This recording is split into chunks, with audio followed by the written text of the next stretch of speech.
guys, this is KMCers wherever. I'm Kirsten and welcome back to another true crime video. I have not done a true crime video in about 3 years, maybe more than that. So I knew when I wanted to start doing true crime again that this case would be the first on the list of cases, as this case I had been following from start to finish. It was really close to home. And I just want to get her story out there. This is the case about Sydney Loofe. So it is going to be a long case, so grab a snack, grab a drink, and sit back and let's just get on to this video. So Sydney Loofe was August 21st of 1993. She was 24 years old. She was from Lincoln, Nebraska. She did have a job at Menards, as that is very important in the case. Her parents were George and Susie Loofe. She did have 2 siblings, Levi and Mackenzie. She was described as adventurous. She was a kind, gentle soul. She had a trusting heart. She loved the outdoors. She loved animals, especially her cat Mimsy. She loved her family. She loved to go fishing and playing golf. She loved to go to the zoo. She would always try to help anybody that needed some help, as she was always offering up her home to homeless people as she met them, just to kind of give them help, because she was just always wanting to help anybody and everybody. So let's just talk about the last time her family saw her that led into her disappearance. So Sydney's mom, Susie, said that Sydney had came to their hometown of Neal, Nebraska on November 11th just to see her family and to go to a craft show. That weekend, Sydney did mention how that she had been struggling with her depression a little bit more than normal, which had always been an ongoing problem since high school. Parents planned for her to go see the doctor in Lincoln on Monday morning, and they ended up driving into Lincoln to be with her for her doctor's appointment. Monday morning of November 13th, Sydney ended up going to the doctor and got a new medication for her depression, and her parents ended up driving back to Neal, Nebraska later that day. And on November 14th, Susie said that she had received a text message with Sydney throughout the day. They had been exchanging texts, and then it kind of just went radio silent. So now let's just talk about her disappearance. So on November 15th of 2017, Susie said that she sent her daughter several text messages asking about a previous Snapchat story that she had posted the night before.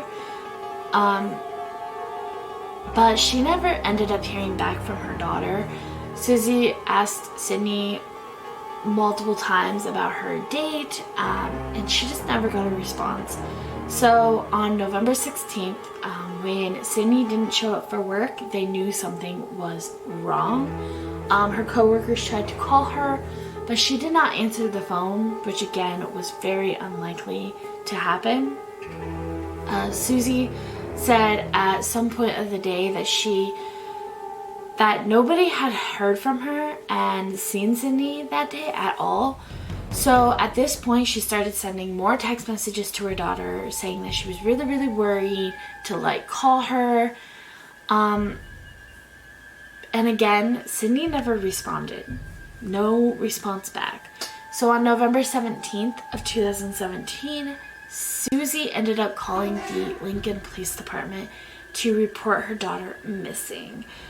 Sydney's parents and her little sister Kenzie drove up to Lincoln that morning to go to Sydney's apartment.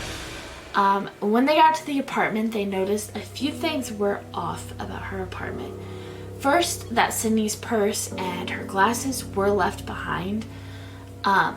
They had also found that Sydney's cat Mimsy was left without food or water, which was not normal because, again, she loved her cat and she would do anything for that cat.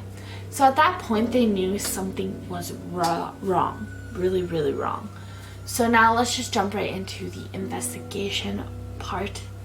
So Sydney had last posted on her Snapchat story with a picture that said she was ready for her date.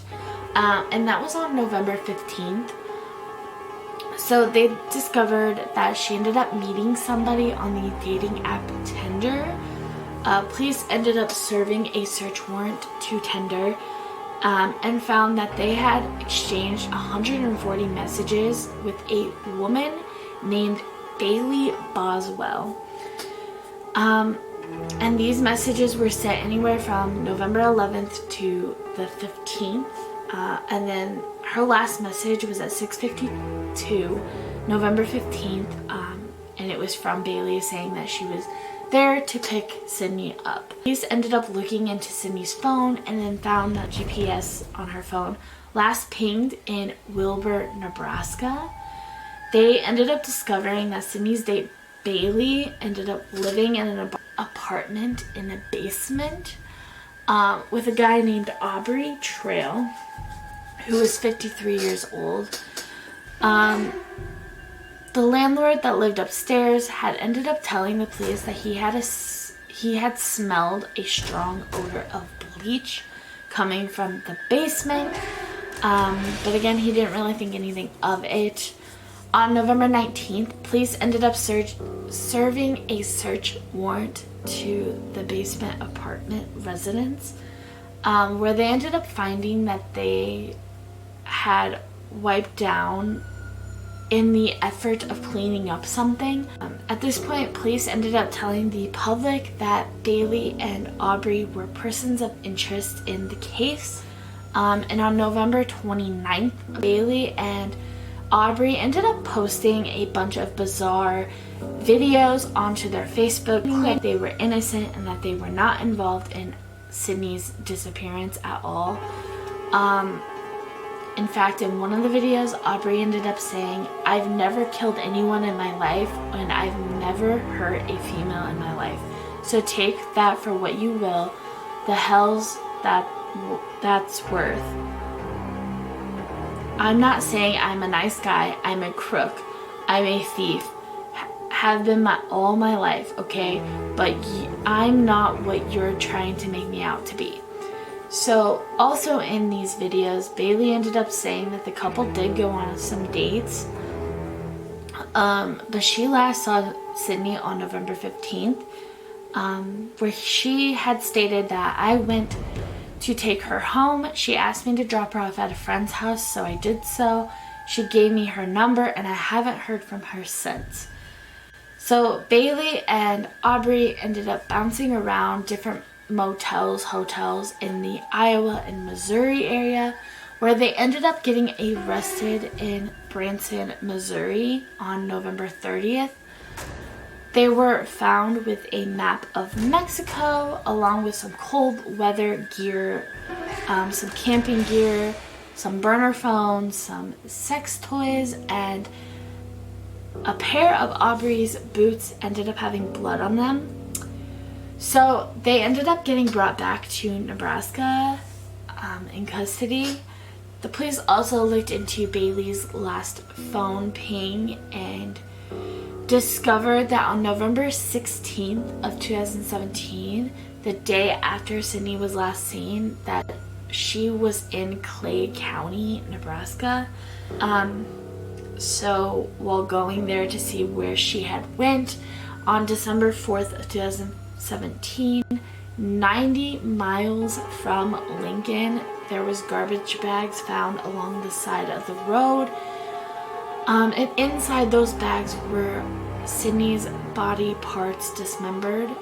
There was 14 individual parts, but only 13 of her body parts were found. December 6th, a candlelight visual was held in Neal, Nebraska with her family. And on December 11th, she was laid to rest. On December 14th, Aubrey and Bailey were pled not guilty to other charges.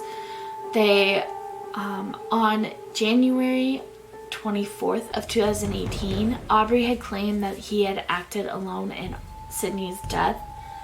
And on June 11th, Bailey and Aubrey were charged with first-degree murder and improper disposal of human skeleton remains. So Aubrey ended up meeting with 2 FBI agents. He told his version of the events to them. He had said that he had agreed to meet up with Sydney, and she agreed to participate in sexual fantasies for some money, and it was him and 2 other women. Sydney needed the money, so she agreed to do this. He said that she knew that there was going to be rough sex, but was accidentally strangled with an extension cord. He insisted that Bailey was not involved in any of this, that he ended up forcing Bailey to help him get rid of her body and dispose of her, but she did not help with the initial killing of Sydney. So now I'm going to kind of break this up as best as I can, because there is 2 individual people involved and their cases are very, very different.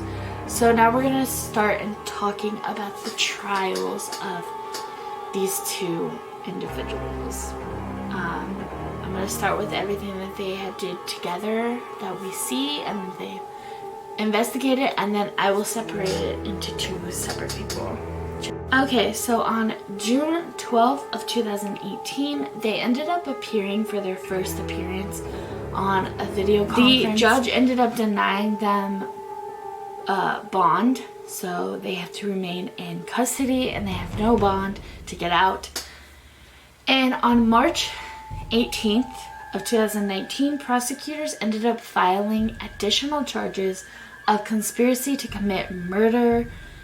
The charges was on some evidence that they had found. Aubrey and Bailey would go on the internet and look for people that they would kill. And it started as early as July of 2017.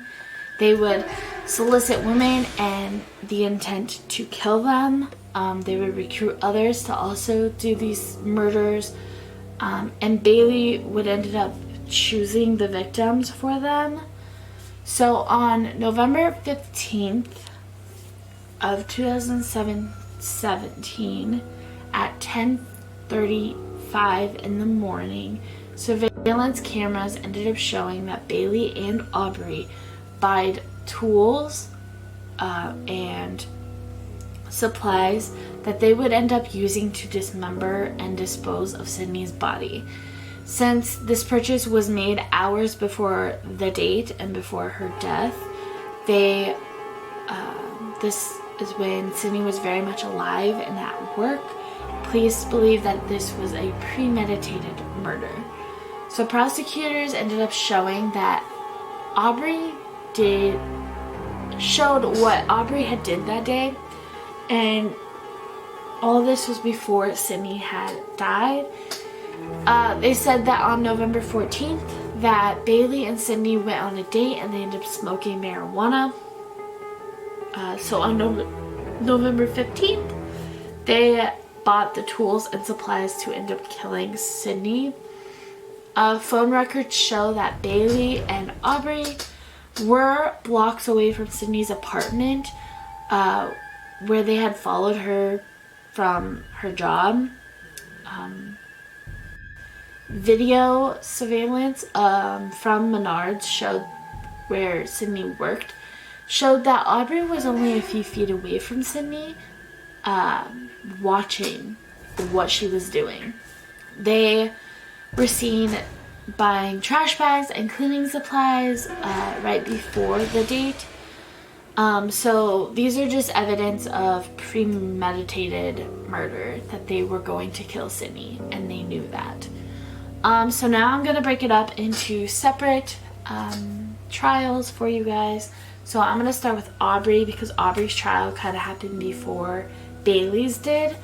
So Aubrey ended up waiving his preliminary hearing, which means he was going to go to trial. On July 12th of 2018, prosecutors revealed that they were seeking the death penalty for Aubrey's involvement. And on July 13th, he ended up pleading not guilty. Aubrey was facing 3 separate charges. He was facing first-degree murder, improper disposal of human remains, and conspiracy to commit murder. Trial was set to begin on June 17th of 2019. While in prison, he had what was believed to be some type of stroke or heart attack that ended up putting him in a wheelchair. On June 17th of 2019, he pled guilty to improper disposal of human remains, but the sentencing for his guilty plea on that wouldn't be until after the other 2 charges were trialed. So prosecutors and defense attorneys argued 2 different, very, very different stories. So Sydney's mom, Susie, and Aubrey's landlord ended up testifying in his trial. The landlord testified the strong bleach smell, and he saw what looked like Sydney and Bailey months before, but he wasn't for sure if it was Sydney or not.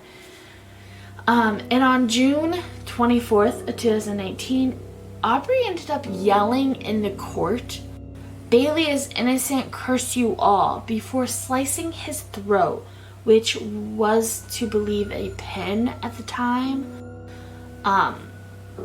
And he ended up falling out of his wheelchair. He got medical, and he ended up missing majority of his trial after that. But when he was in court, he said most of his stories were not, and that Bailey and Sydney had met in March of 2017, but they had lost touch, and Bailey wanted to start their friendship back over again, so he offered to go to Menards and talk to Sydney and offer her $5,000 to join their antique theft ring. They engaged in sexual activities, and her death was a complete accident, but there was no other woman like he had claimed before. Jury deliberated for 2.5 hours, and on July 10th of 2019, jury had found Aubrey guilty of the first-degree murder and conspiracy to commit murder. Shortly after the trial was over, Aubrey ended up seeking for a new trial.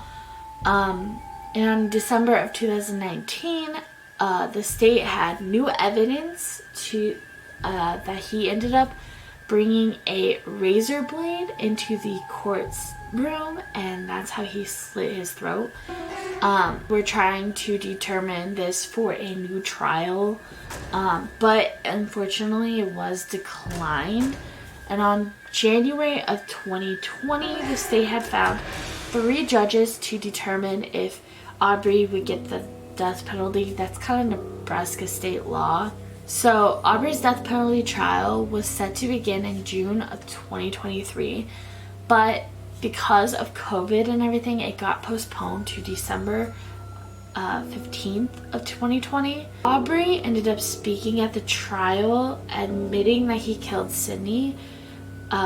Bailey had lured Sydney into the apartment to get her involved in his cult. He killed her in fear that she would tell others about it and about their lifestyle. He was sentenced to the death penalty on June of 2021. There has been no schedule of execution date, which I don't think there will be, just because Nebraska doesn't kill that much that often. So he will probably just die of natural causes in Nebraska. So now let's talk about Bailey's trial. On July 24th of 2018, Bailey ended up waiving her preliminary hearing, meaning that she was also going to go to trial. And on August 1st, the state had revealed that they were seeking the death penalty as well. And if she was convicted, she would be Nebraska's first female on death row. November 30th of 2018, Bailey ended up pleading not guilty. Bailey was facing 3 charges. She was facing first-degree murder, improper disposal of human remains, and conspiracy to commit murder. So the trial was set to begin on October 15th of 2019. Bailey's lawyers ended up asking the court to move her trial to a different courthouse or whatever because of Aubrey's trial being that he was found guilty. They wanted to make sure that it was because one is found guilty, they wanted to give her a fair shot basically. And her trial did get moved from Wilbur to Lexington. Bailey's trial ended up getting postponed to March 16th of 2020 due to some family health issues from the judge, I believe. Again, it was postponed again due to the COVID issues.